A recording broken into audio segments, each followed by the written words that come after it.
সোমবার থেকে জলপাইগুড়ি জেলায় শুরু হলো এসআইআর এর শুনানি। এদিন ধূপগুড়ি রেগুলেটেড মার্কেট অবস্থিত এসআইআর শুনানি কেন্দ্রে সকাল থেকেই ভিড় দেখা গেছে। শুনানি কেন্দ্রে সাংবাদিকদের প্রবেশে বাধার অভিযোগ উঠেছে।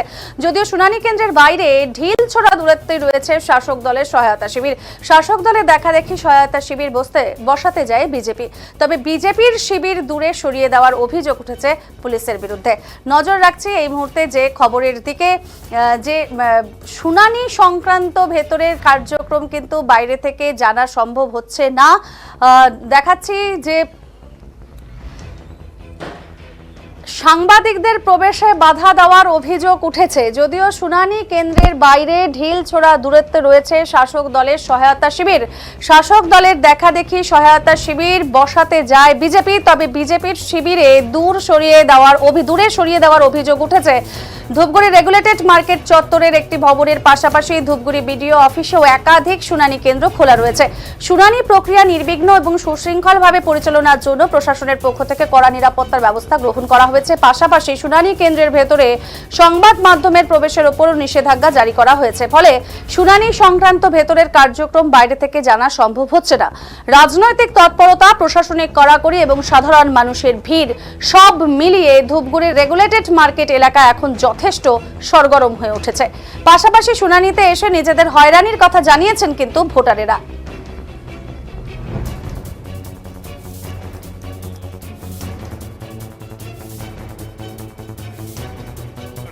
না, এটা হচ্ছে আপনাদের জায়গা। আচ্ছা, মানে কাইন্ডলি আপনারা বাইরে চলে যান। এটা হিয়ারিং ভেন্যু তো, কাইন্ডলি বাইরে চলে যান। এখানে কি আমাদের ঢোকার পারমিশন নেই? না, নেই, প্লিজ বাইরে চলে আসুন। মানে এটা কি সরকারি অর্ডার আছে ম্যাডাম? সরকারি অর্ডার নেই, এটা আমার অর্ডার। মানে কি এখানে কি মানে প্রেস ঢুকতে পারবে না? না, এটা হচ্ছে আপনাদের জায়গা। আচ্ছা, মানে ইলেকশনের ক্ষেত্রে তো কড়াকড়ি হয় না, এই ক্ষেত্রে কেন? Because this is a sensitive issue, this is SIR. আমি দয়া করে আপনাদের রিকোয়েস্ট করছি, এই লাইনের বাইরে ভিতরে আপনারা ঢুকবেন না। মানে এই ভিতরে ঢুকে কি সমস্যা? আমাদের প্রসিডিংস ভিশিয়েট হবে। Thank you. কাইন্ডলি আপনারা বাইরে চলে যান। এটা হিয়ারিং ভেন্যু তো।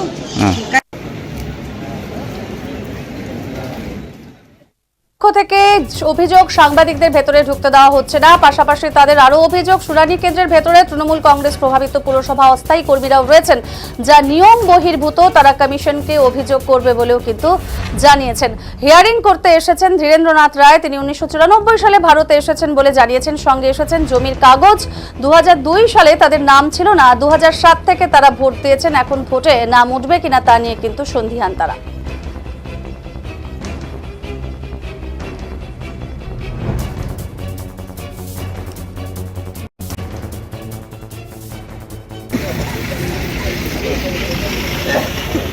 তিনটি বিষয়ের উপরে ম্যাডামকে বললাম।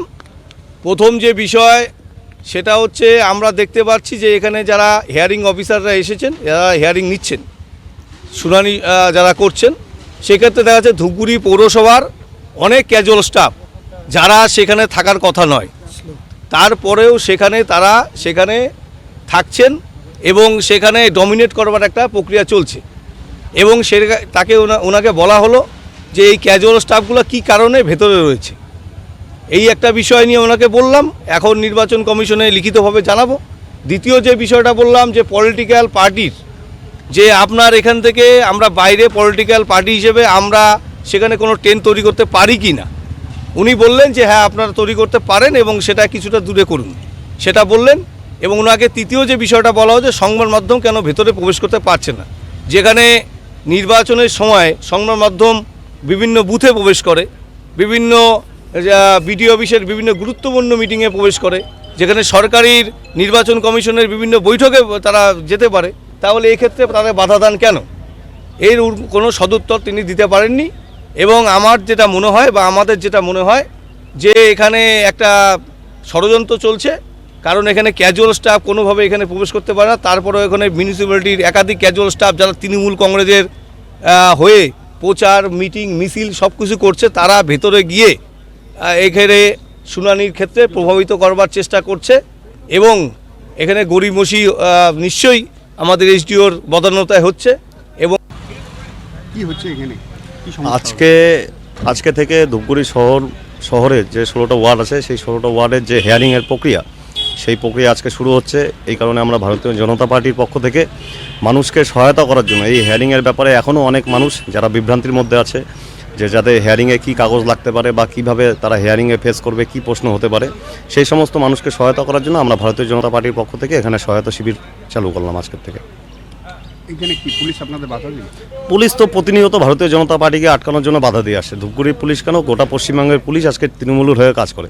আমরা এখানে ক্যাম্প লাগাতে এসেছিলাম, আমাদেরকে পুলিশের বাধার সম্মুখীন হতে হলো, কিন্তু আমরা যেহেতু মানুষের সেবায় আজকে এসেছি, এই কারণে আমরা একটু সাইডে সরে গিয়ে আমরা বসলাম। এরপরেও যদি পুলিশ আমাদের আটকানোর চেষ্টা করে তাহলে ভারতীয় জনতা পার্টি তাদের নিজেদের মতো করে স্টেপ নেবে।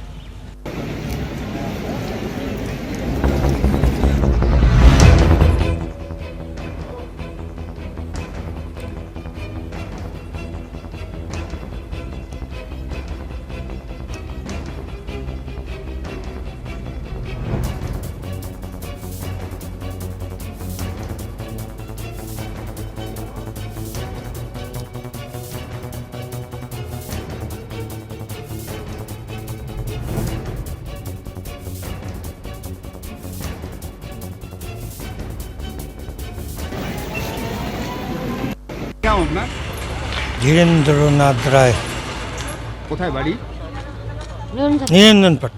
নিরঞ্জন পাড়। কতদিন থেকে ভোট দিচ্ছেন? ভোট তো সাদা মানে সাত থেকে দিচ্ছি। 2007 থেকে। আপনার নাম ছিল না 2002-এ? দিলাম তো হয়নি। আচ্ছা, আপনাকে আজকে ডাকছে? কেন হয় না, কি বলছে বিএলও, কি বলেছে? ও শালা ভোট তো মানে কোনো কাছে ডকুমেন্ট, হ্যাঁ তো জমির ডকুমেন্ট ছিল, ওইটা দিয়ে আবার ভোট করছি। কত সালে আসছেন এই দেশে? 94। 94। ওই পারে কোন জায়গায় বাড়ি ছিল আপনার? ওইখানে জায়গায় ভেন্ডা বাড়ি। ভেন্ডা বাড়ি। আজকে মনে হচ্ছে কি হয়ে যাবে আপনার কাজটা? কি জানি। পরিবারে কার কার আসছে হেয়ারিং? কার কার হেয়ারিং আসছে পরিবারে? 2জন, আমরা 2জন তো ছেলে। ছেলেরও আসছে? কি কি ডকুমেন্টস আনলেন আজকে, কাগজপত্র? ফোন করছিল, সে কারণে আসলেন? হ্যাঁ। এত ঠান্ডার মধ্যে কি করবো, উপায় নেই, আসতে হবে আমাকে। আপনার কার কাগজ গন্ডগোল হয়েছে? আমার ছেলেটা, কি হয়েছে? আমার নামটা গন্ডগোল আছে। বাবার নাম গন্ডগোল? হ্যাঁ, বাবার নামটাই গন্ডগোল আছে। আচ্ছা, কি মনে হচ্ছে? এখন এখানে তো বললো তো এখানে হবে না, বললো হাই স্কুলের পিছনে বলে কোথায় বলতো, ওইখানে যাইতে বললো আমাকে। তারপরে এখানে দেখতেছে আমাদের লোকজন আছে, এখানে দিলাম কাগজটা। এই যে এখন কি করি যাচ্ছে এরা, আমি যা তো জানি না, লেখাপড়া নাই আমার, আমি তো লেখাপড়া করিনি। আগে তো ভাবিয়ে দিন না, বাবা মা তো আর পড়াইতে পারেনি না, ওই 10 পয়সা।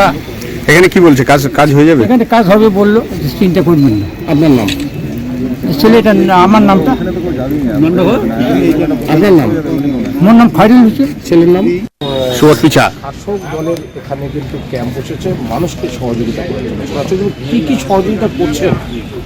দেখুন, আপনার সামনেই দেখতে পাচ্ছেন একজন বয়স্ক মানুষ রয়েছে যার শ্বাসের প্রবলেম।